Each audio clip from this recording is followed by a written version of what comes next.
ওম গণেশায় নমঃ। নমস্কাৰ প্ৰিয় দৰ্শকসকল, সকলোৰে যাতে সমৃদ্ধি আহে, অগ্ৰগতি আহে তাৰ বাবে প্ৰথমতেই মা কামাখ্যাৰ ওচৰত জনাইছোঁ অজস্ৰ প্ৰণিপাত। মা কামাখ্যাই সকলোকে শক্তি দিয়ক, উন্নতি দিয়ক, অগ্ৰগতি দিয়ক।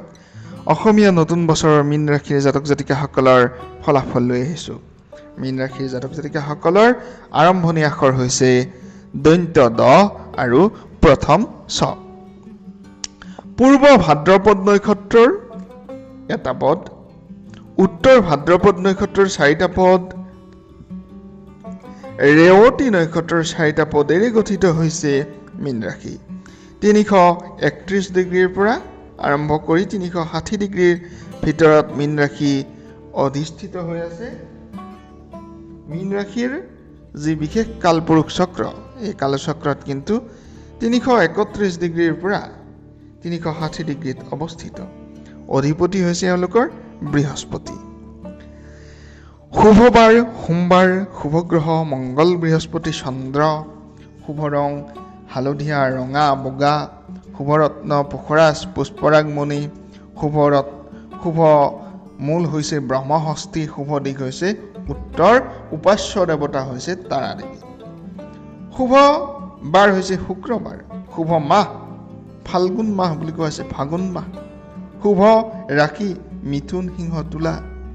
পোনপটীয়াকৈ এই বৰ্ষত পিতা মাতাক প্ৰতিপালন আপোনালোকৰ সাধাৰণ গুণ বুলি কোৱা হৈছে। গুণৰ কথা যদি আমি কওঁ, আত্মীয় স্বজন আদিক সততে সহায় কৰা মনৰ এজন ব্যক্তি হৈ পৰে মীন ৰাশিৰ জাতক জাতিকাসকল। আৰু ব্যয় কৰি অলপ বেয়া পায় মীন ৰাশিৰ জাতক জাতিকাসকলে।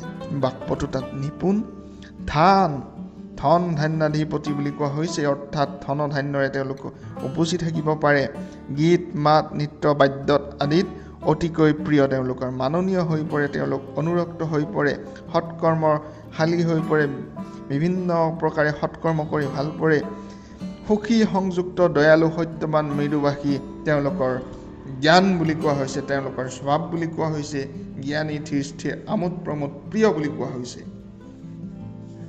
এই বৰ্ষত বৰ্ষচক্ৰৰ গোচৰ মতে পোনপটীয়াকৈ মংগল, শনি, বুধ নিজ অৱস্থাত আছে। ধনৰ স্থানত শুক্ৰ, ৰবি, তুংগী বুলি কোৱা হৈছে। বিদ্যাৰ স্থানত বুদ্ধি, পোনপটীয়াকৈ বৃহস্পতি আছে বুলি কোৱা হৈছে। শত্ৰুৰ স্থানত কেতু, ব্যয়ৰ স্থানত ৰাহু নিজ অৱস্থাত আছে। কৰ্মত জটিলতা আঁতৰ হোৱাৰ সময় এয়া। আপোনালোকৰ বাবে নতুন বছৰ জটিলতা শেষ হোৱাৰ সময়। কষ্ট আৰু চেষ্টাৰ দ্বাৰা জ্ঞান অনুযায়ী কৰ্ম লাভ কৰিব পাৰিব। পদোন্নতিয়ে মনত উৎসাহ আনন্দ দিব। মনে বিচৰা আকাংক্ষাই পূৰ্ণতা লাভ কৰিব। এই বৰ্ষত ধনী হোৱা বুলি খ্যাত এক যুগ, খ্যাতনাম যুগ বা মাইলৰ খুঁটি স্থাপন হ'ব পাৰে। ধনী বুলি খ্যাত চৰাচৰ হ'ব পাৰে এই বৰ্ষত। পোনপটীয়াকৈ আপোনালোকৰ আশাত থাকিব। উপাৰ্জনৰ ক্ষেত্ৰত হ'ব, ব্যৱসায় বাণিজ্যৰ ক্ষেত্ৰত নদন বদন হ'ব আপোনাৰ প্ৰগতি। নতুন প্ৰেমৰ যোগাযোগে আনন্দ আনিব। পুৰণি প্ৰেমৰ ক্ষেত্ৰত মনোমালিন্য ঘটিব। বিচ্ছিন্ন হ'ব পাৰে পুৰণি প্ৰেম। সমাজ ব্যৱস্থা সমাজৰ বিৰুদ্ধ অৱস্থাত অপবাদিত হ'ব পাৰে বা প্ৰেমৰ ক্ষেত্ৰত কোনো ক্ষেত্ৰত অপমান আহিব পাৰে। বিবাহৰ ক্ষেত্ৰত যোগাযোগত শেষৰ ফালে শুভভাৱেৰে আগবাঢ়িব। বৈবাহিক সুখত পোনপটীয়াকৈ থাৰ্ড পাৰ্টি বা তৃতীয়জনৰ উপস্থিতিত মনত অশান্তি ইত্যাদিও আহিব পাৰে।